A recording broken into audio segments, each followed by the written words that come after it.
undergo oxidation process. Meaning, manghatag siya. Manghatag na po siya og electron. Are you still with me? So, once si glyceraldehyde 3-phosphate gives off the electron, i-release siya, and then i-trap ni NAD. So, that's why na NAD H. So, diripod, kinuha man ni kabuo. Okay? So, mahimo na siyang 1,3 by phosphoglycerate. 1,3 by phosphoglycerate. Now, so that is reaction 6, oxidation process. Here, so with me, sa oxidation gani, ihatag ang electron. Paghatag sa electron, kisa nagsalo? Okay, so bisalo ni NAD. Now this time, naatay exergonic reaction. Reaction 7. There is now, what? Giving off of ATP. So this time, na ay giving off of isa ka phosphate. Kani. Diba pila to ka buok phosphate ya? Nasa first carbon o sa third carbon. That's why it's called bind. Are you with me? So, ang may tabo karon, i-give off niya ang ang phosphate sa first carbon. The first carbon, second, and the third. Ang nagpabiling ang phosphate on the third carbon. So, ngayon na siyang 3-phosphoglycerate.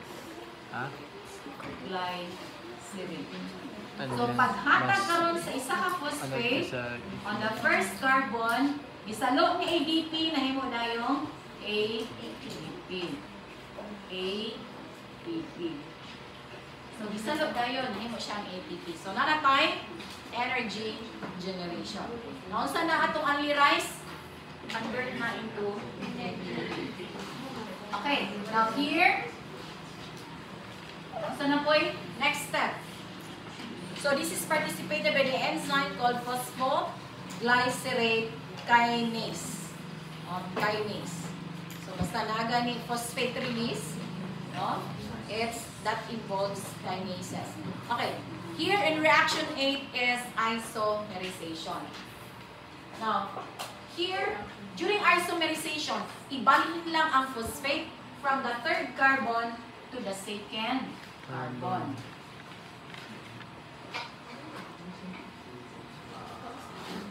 Ibalikin lang from the third carbon to the second carbon.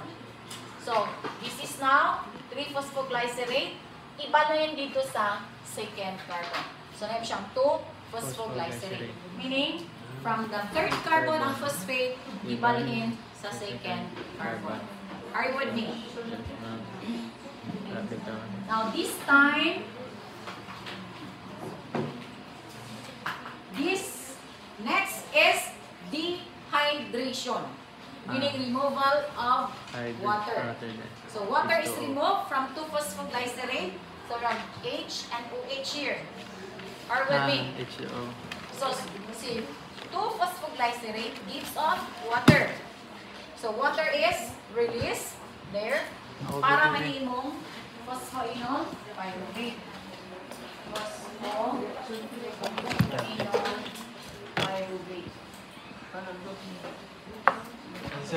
we call that as PEP.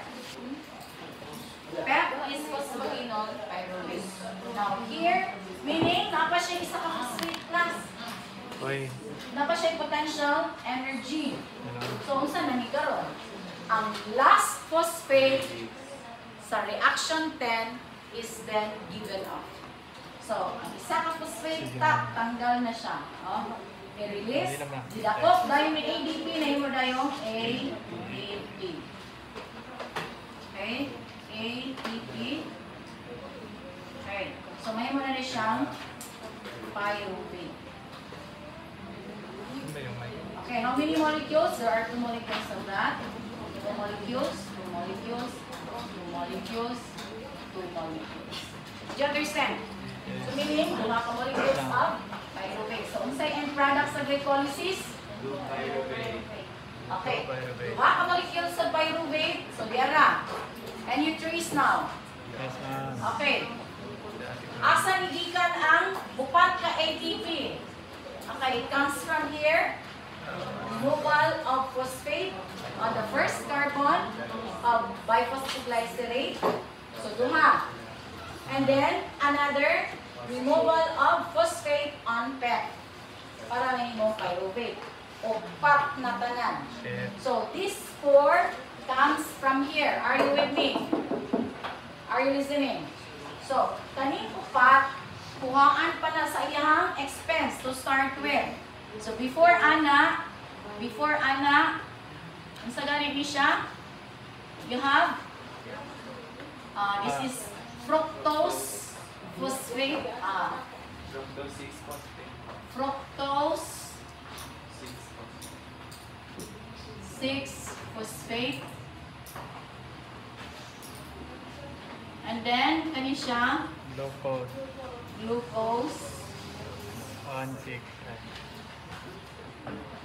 6-phosphate. Now, this, kani, okay. So, kani siya, multi-endergonic reaction. Kailangan siya og ATP. Kani, endergonic reaction. And then, this one is ultimately from glucose. So, you have here,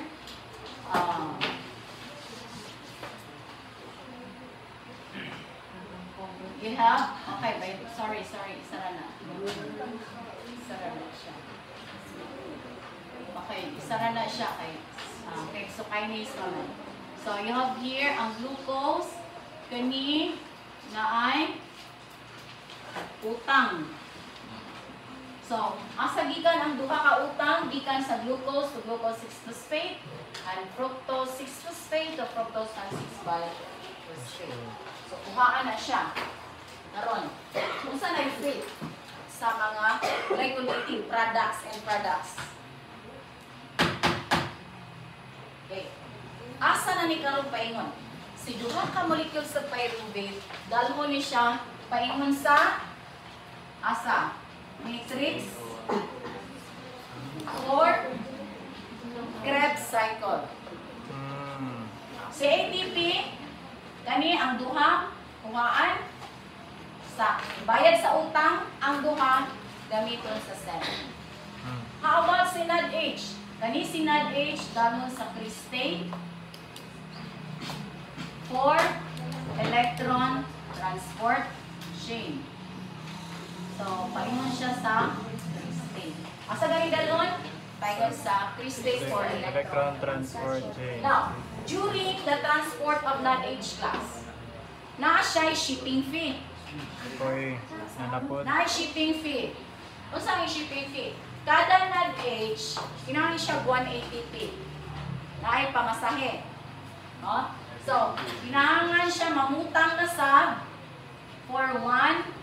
Okay, 1 ATP here minus, and then this one 1 ATP minus. That is utang. So, kanang utang bayaran niya na after nag-pass through the electron transfer chain in the cristae. Do you understand? Okay, bayaran na later on. So, ngayon na siya, utang. Dapat bayaran. Isa yung lesson? Ang utang dapat bayaran. Okay, paningla na itong nakautang ninyo. Katong ng utang, pagbayad ano. We are reminded this afternoon that kung utang ta, we need to pay our utang. Okay. So, any more question? Okay, let's proceed to Krebs cycle. So, summing up, we have 2 molecules of pyruvate, 2 molecules of NADH, and a net of 2 ATP molecules. Of course, there's the release of water, which is one of the end products. Okay? Okay, now, say for example, class, no? Now remember that occurs in the cytosol. diha na siya mahitabo sa cytosol. Now, should there be any say inadequate supply of oxygen, ang pyruvate kay once dalhon sa sa matrix, kinahanglan siya og oxygen. Now, daw be, kung there is inadequate supplies of oxygen, unsay buhaton sa cell? Sa pyruvate. Now, ang pyruvate, dili dalhon sa cell. Dili dalhon sa mitochondrion. Are you with me?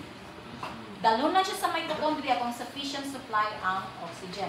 However, kung insufficient supply of oxygen, stay siya gihapon sa cytosol and undergo anaerobic cellular respiration. And what is that? That is lactic acid fermentation. Okay, so like this. So kung sufficient ang supply, okay, dalhon ang pyruvate paingon sa matrix for citric acid cycle or Krebs cycle. However, kung insufficient ang supply sa oxygen, undergo siya anaerobic, meaning walay oxygen.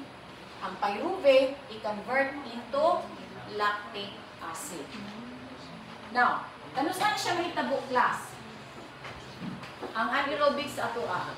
Okay, of course, it is in our muscle, no? Okay, like for example, we indulge in strenuous exercise. Or say mountain climbing. So, the mountain climb ta, and as we know that when the elevation is increasing, magka-taas ang altitude, magka-decrease ang atmospheric pressure.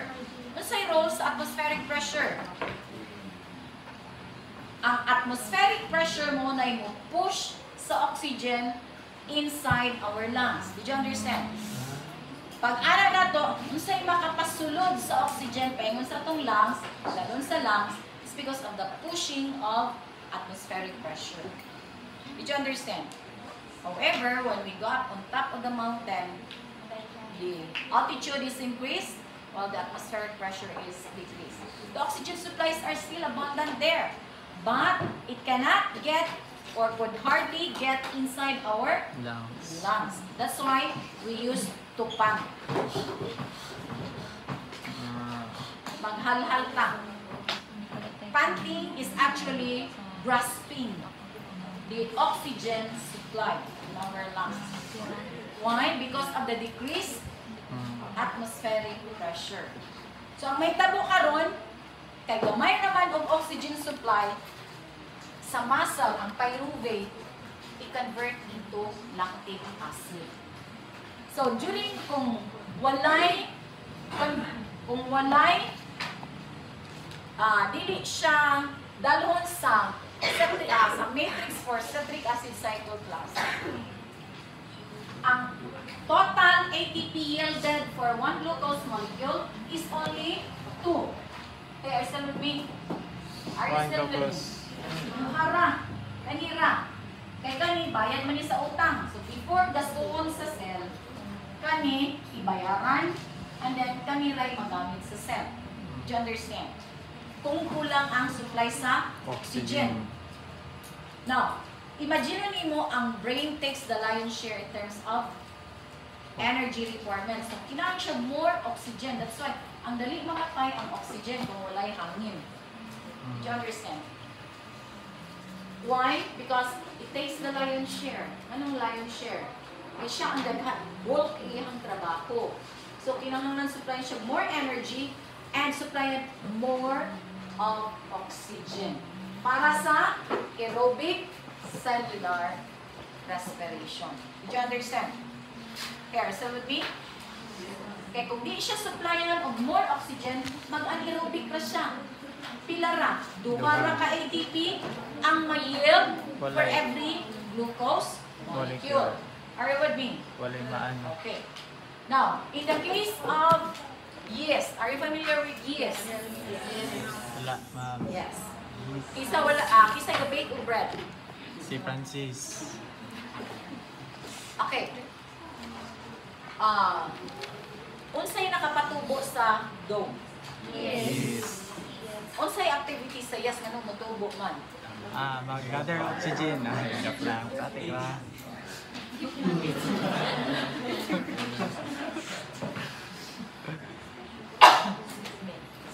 Okay, this is how it happens. Si pyruvate, under siya o alcoholic fermentation. Okay, si yes, kanang napa siya sa lata, or say napa siya sa putos, that is still inactive, dormant. But once, butangan na mo siya of water, or lukewarm water, muunsa na rin siya, mag-bubbles, right? Okay, mag-bubble formation. The bubbles there are the end products of alcoholic fermentation. That is carbon dioxide. Are you with me? What the carbon dioxide? So that carbon dioxide causes the bubble formation. That indicates that the yeast undergoes alcoholic fermentation. So si pyruvate, i-convert into acetaldehyde later to ethanol. So this is what happened during lactic acid fermentation, pyruvate.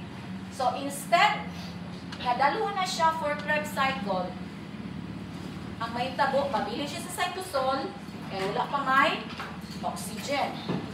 Ang NADH nga na-produce diri, kani siya, unsaon? Ihatag niya ang electron. Are you still with me? NADH. Ihatag sa ang NADH nga na-produce from glycolysis, ang electron i-give off. So, ma-reduce ang NAD. Are you still with me? Ma-oxidize ang NAD. So, there is oxidation process class.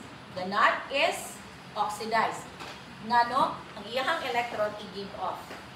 So, imbis na ang NADH dalho na sa electron transfer chain for ATP, dang magamit na po, expense na po sa cell. Kung walay oxygen. Do you understand? So, you have here, this will be activated by lactate dehydrogenase. So, ano resulta? You have the lactate or lactic acid formation from pyruvate after it is undergoing oxidation process. Plus, of course, the NAD. So, ang NAD, free na po siya. Naka-let go siya sa electron. Let it go. Sige, saan na? So, letting go. Ana ra ang life. Letting go.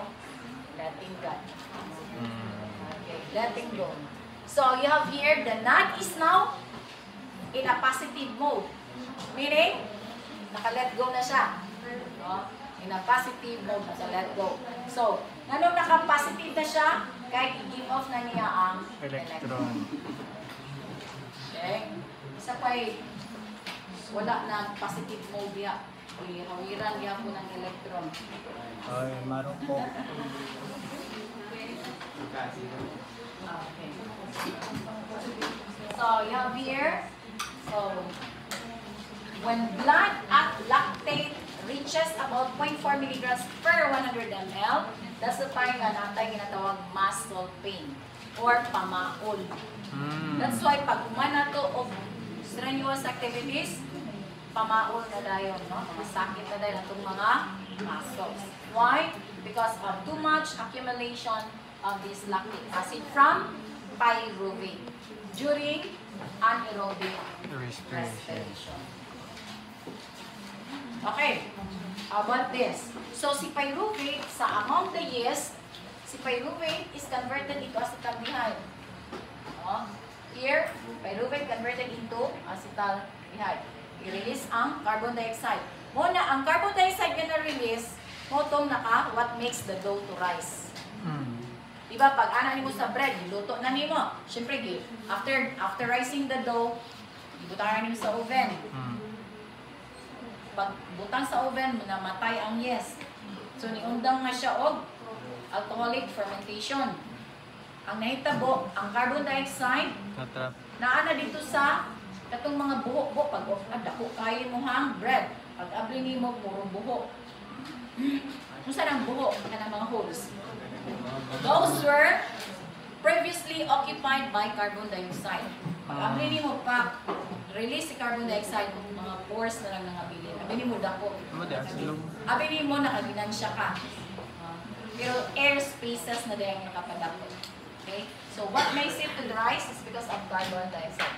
Now, the acetaldehyde is this can undergo what? Oxidizing agent na po, no? Acetaldehyde is reduced and, of course, pag-reduce niya, makonvert siya into ethanol.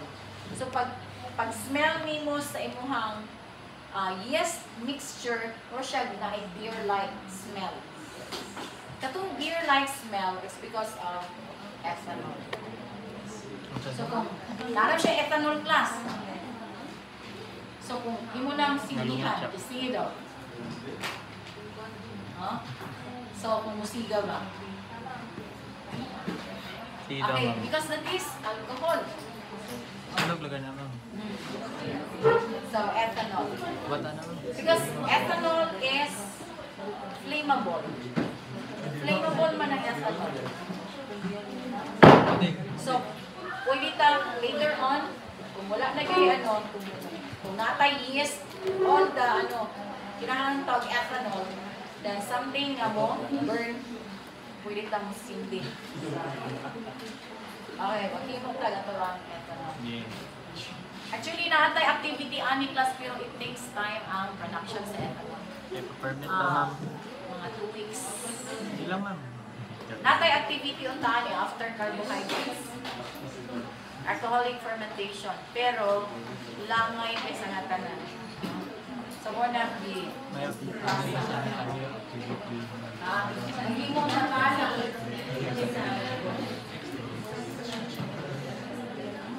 Ayun ma'am. Okay? So, nasa na yung nahitabo sa pyruvate? Now, if oxygen is sufficient, then this will be brought to the matrix for, you have there, for conversion of this into acetyl-CoA. Okay, so this will be converted into acetyl-CoA.